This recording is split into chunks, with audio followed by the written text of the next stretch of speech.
Agora sim, foi rapidinho, né? Já estamos aqui preparados para aprender como cuidar melhor da nossa saúde. E olha só, você já percebeu que alguns movimentos que fazemos, como andar, escrever ou dirigir, são automáticos?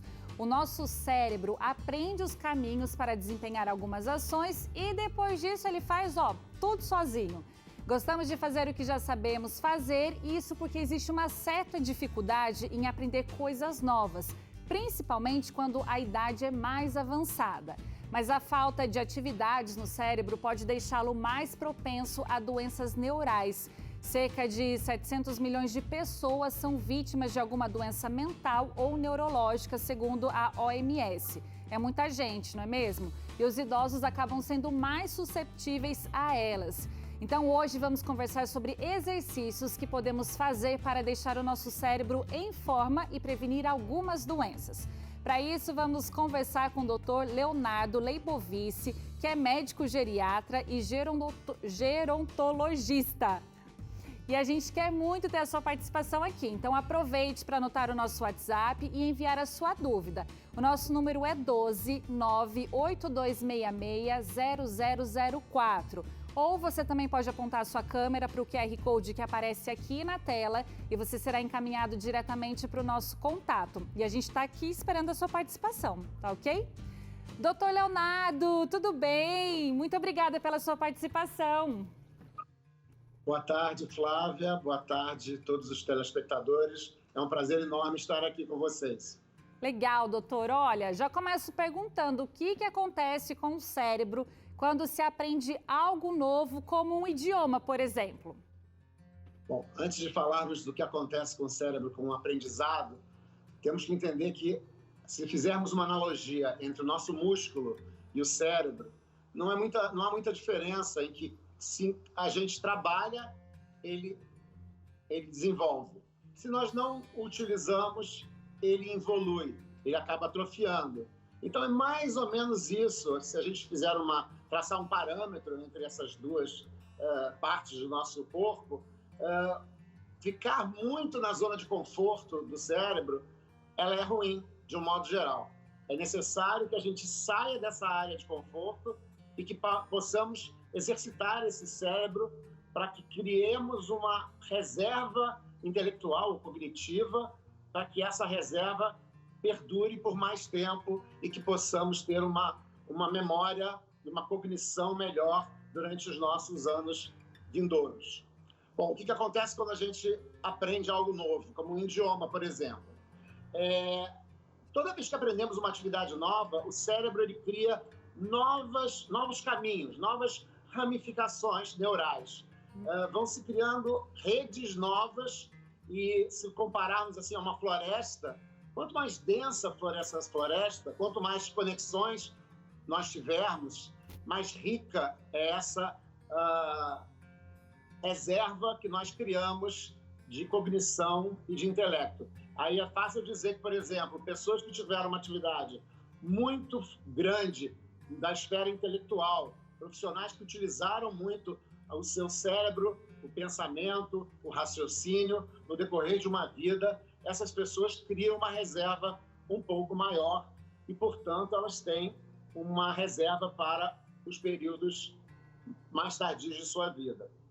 Olha que legal isso que o doutor falou. E tem como a gente exercitar nosso cérebro diariamente, né, doutor? A gente criou até aqui uma dinâmica. Deixa eu mostrar para o pessoal de casa. Temos aqui um cérebro, foi a nossa produtora Damares que criou. E assim, todos os dias a gente faz as mesmas atividades. Então, nosso cérebro sempre faz o mesmo caminho. Olha, de manhã até a noite você está acostumado a fazer as mesmas atividades. Eu posso e consigo criar novos caminhos para o meu cérebro, doutor? Como, por exemplo, se eu fizer atividades com a mão contrária. Olha aqui, será que eu consigo criar um novo caminho, estimular o meu cérebro fazendo uma atividade diferente? Sem dúvida nenhuma. Criar caminhos alternativos, como eu disse há pouco, é criar novas redes neurais, é criar novas formas de ligação entre os neurônios e, portanto, é muito interessante. Usando a mão contrária, você está exercitando um foco diferente do que o foco que você usa habitualmente. Ou seja, Se você é destro e escreve sempre com a mão direita e passa a utilizar a mão esquerda, você faz uma conexão entre o lado esquerdo e o lado direito do cérebro. Você desenvolve uma ligação entre os dois hemisférios cranianos. Então, isso é muito importante, sim. Olha que legal. Agora tem outra dica aqui bem importante e fácil também que dá para o pessoal fazer em casa. Ler no espelho, doutor. Olha aí. Ótimo exercício. Olha, vamos ver aqui um novo caminho para o nosso cérebro. Exato. Aí. Ler no espelho é ler de uma forma um pouco mais complicada.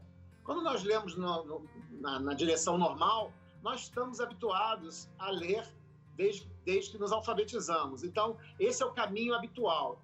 Ler no espelho, ou ler de forma espelhada, ou até mesmo existe uma brincadeirazinha que aparece de vez em quando em mídias sociais e na internet, que é a substituição de certas letras por certos números no meio de palavras num texto enorme. A capacidade de ler alguma coisa que está mesclada a letras ou que está escrita ao contrário, ela é excelente, porque ela cria realmente novos caminhos pelo cérebro, novas ligações. Olha, pode ser até divertido fazer isso, né? Vamos aproveitar então esse novo estímulo. E esse daqui, olha, doutor, dançar, olha só. Vamos aqui fazer mais uma conexão para o nosso cérebro, uma nova conexão. Olha, dançar é exatamente exercitar.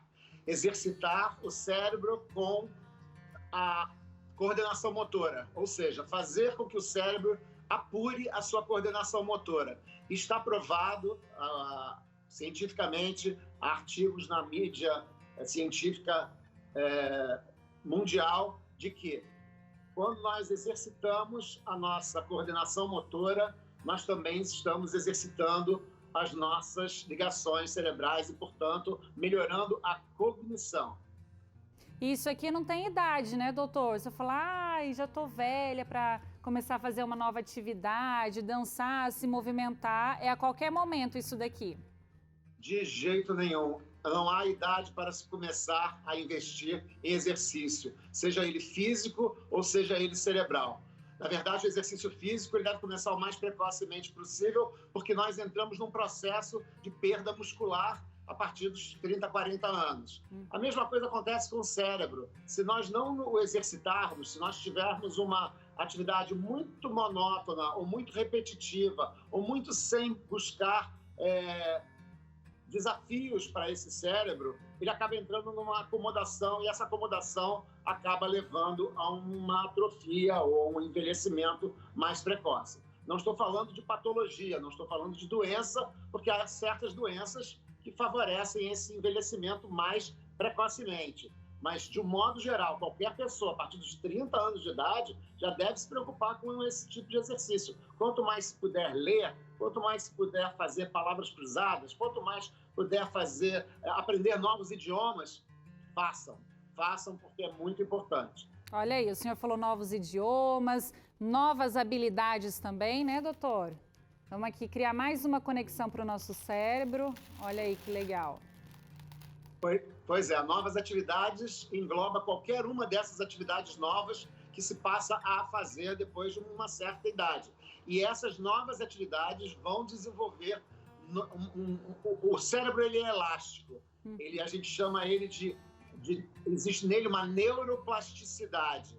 O cérebro tem capacidade regenerativa e ele tem capacidade de crescimento até um certo ponto, e a gente precisa investir nisso. Então, essas novas atividades são exatamente a forma que temos de investir para que esse cérebro continue se desenvolvendo. Olha, a próxima dica aqui achei bem interessante, identificar alimentos pelo gosto e pelo cheiro. Isso aqui pode gerar uma brincadeira até com o pessoal de casa. E olha só, gente, parece simples, mas ele também estimula novas áreas do nosso cérebro. Sem dúvida nenhuma. O primeiro que nós estamos falando do sensório, nós estamos falando dos sentidos. Quando falamos em identificar cheiros, identificar gosto, nós estamos falando de dois de nossos sentidos, o paladar e o olfato.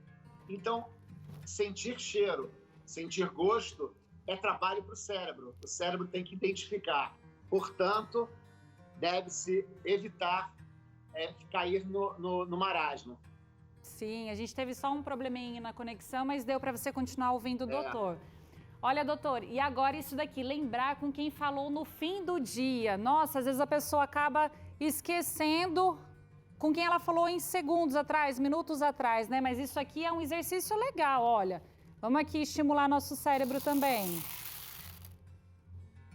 Esse exercício é um exercício fantástico. Esse exercício, ele consiste em, durante o dia, isso é uma brincadeira, talvez, pode ser encarado como tal, mas, na verdade, é um maravilhoso exercício de memorização.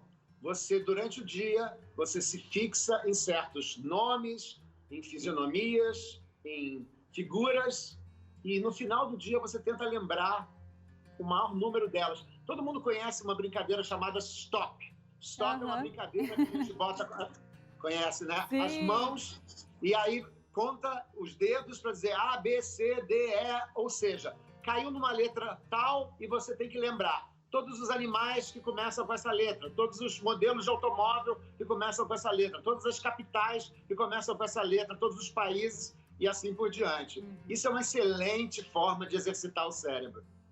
Que legal, e é divertido. Eu tô gostando porque as dicas são divertidas também, né? Não tem nada que, ai, vou sofrer para fazer isso daqui. É tudo coisa legal, gente. E olha isso daqui, reconhecer as pessoas pela voz. Aqui, ó, vamos estimular mais uma área do nosso cérebro. Que interessante, só o fato de reconhecer a pessoa pela voz também pode abrir um novo caminho aqui para o nosso cérebro? Sim, reconhecer a pessoa pela voz, e se tratar de celular ou de telefone que combina, só o fato de você ver um número e poder associar esse número a alguém, se o nome aparece, ok, mas se o nome não aparece, a memorização de números, ela é uma forma de exercício. E se você puder associar isso a uma voz, a um timbre de voz familiar, é o melhor dos cenários. Doutora, a gente citou aqui só alguns casos, né? Mas tem muitas outras maneiras de você estimular aí o seu cérebro e aprender novas habilidades também. Agora, doutor, aprender coisas novas pode prevenir doenças como, por exemplo, o Alzheimer? Sim, sem dúvida nenhuma, o aprendizado de coisas novas, o exercício, faz com que esse cérebro saia da zona de conforto e ele trabalhe mais e ele crie novas conexões neurais, como eu já falei anteriormente. E isso, fugindo do aspecto familiar, genético, ou por conta de doenças que normalmente predispõem à doença de Alzheimer, ao DA, como, por exemplo, diabetes, hipertensão, obesidade, hipercolesterolemia, etc., mas o simples fato de se fazer exercício com o cérebro no decorrer de uma vida pode retardar em alguns anos, mesmo em pessoas que já tenham essa predisposição por outras causas. Olha aí que boa notícia, hein, pessoal?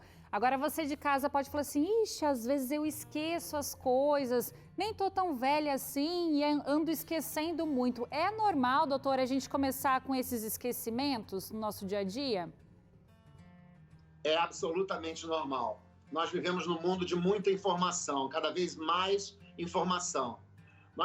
Eu vou comparar somente para fins didáticos, tá? Ok. Nós temos uma memória HD e uma memória RAM. Como todo computador, a memória RAM é a memória que carrega a informação e traz para dentro do HD aquela informação temporária ou definitivamente, conforme a necessidade.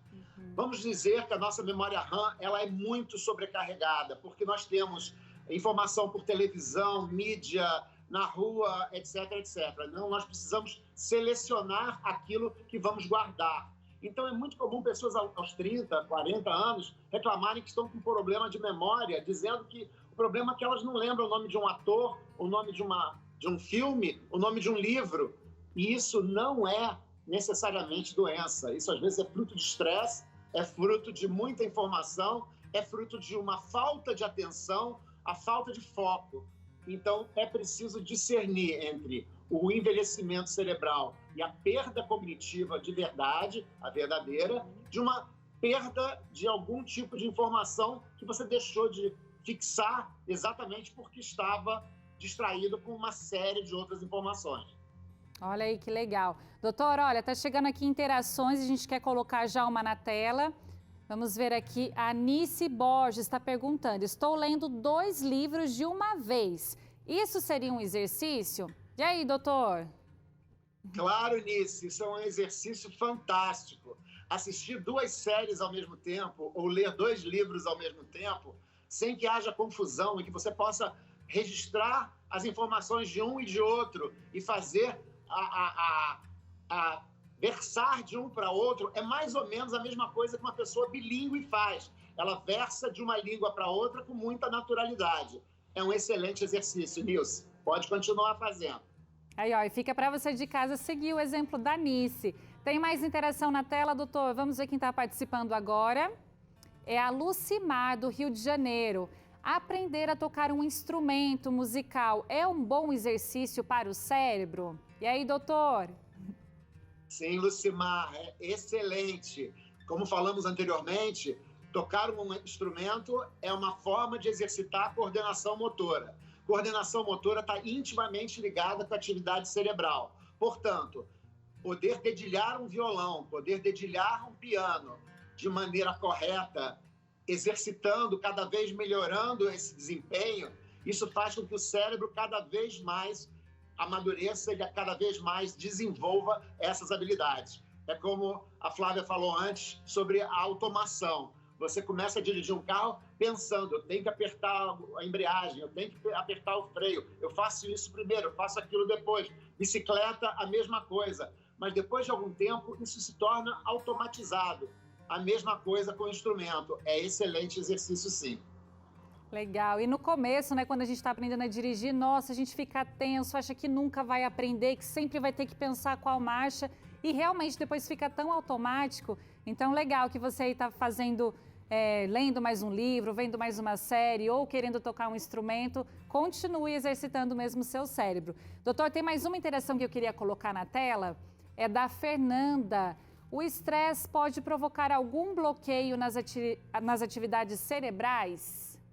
E aí, doutor? É uma excelente pergunta da Fernanda.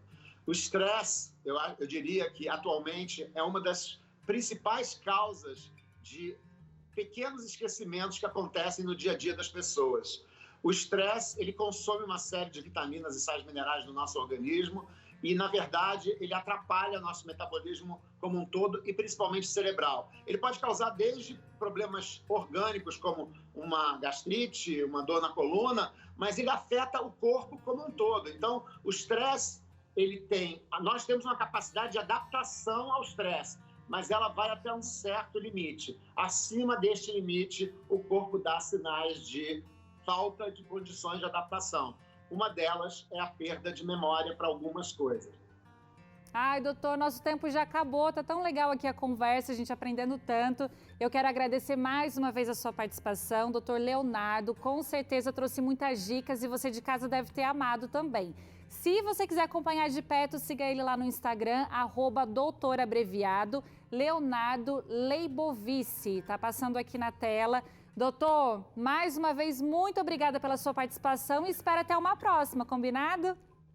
Combinado. Muito obrigado pela entrevista, Flávia. Adorei.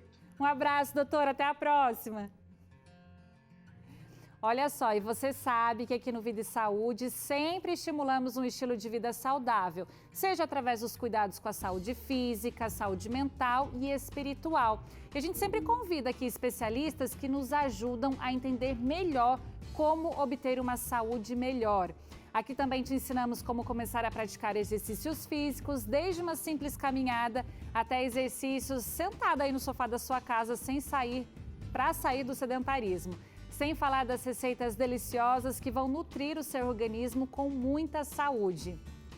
Mas nós queremos te conhecer ainda melhor. E para isso precisamos que você responda algumas perguntas sobre o seu estilo de vida. São perguntas bem simples, como por exemplo, como você está comendo? Está comendo de forma saudável? Tem praticado exercícios físicos? E água? Está tomando a quantidade adequada? Consegue dormir de 7 a 8 horas por noite? Você só precisa marcar as alternativas que melhor representam o seu estilo de vida dos últimos 3 meses. E aí, topa participar? Então você pode usar esse QR Code aqui da tela ou acessar o site novotempo.com pesquisa Vida e Saúde. Ao final do questionário, você ainda pode conferir sua pontuação para saber como anda seu estilo de vida com base nos 8 remédios naturais. Essa pesquisa tem comprovação científica e foi elaborada pelo Grupo Reis do UNASP, que é Centro Universitário Adventista de São Paulo, no curso de mestrado profissional em promoção da saúde. Legal, né? A gente está aqui ansioso para te conhecer melhor. E, gente, no próximo bloco, você aí de casa vai se exercitar sem sair do sofá com o seu ritmo. E ainda aprenda a preparar um bolo de laranja com canela. Esse tá delicioso! Vida e Saúde volta daqui a pouco.